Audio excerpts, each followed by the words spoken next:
badatoz gero moruak, Frankorekin, adibidez, haman barizkatzen diote karretila bat, ez dakizer eramateko eta ostu egiten dizkiote bere kubierto guztiak.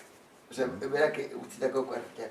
Eta momentu horretan nik uste dut ez dagoela jenderik edo jende asko alde eginda dagoela, eta momentu hortan gure amamak, eta hori bere urgullorik handiena zan, arro sentitzen zan, berak zaindu egin zuela goian bizi ziren familia, Zugaza familia.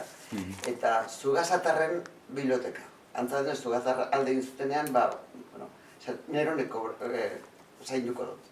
Eta zaindu egin zula. Orduan, biblioteka zaintzea bazan oso gauza importantea, bere ohorezko gauzetako bat hori izan.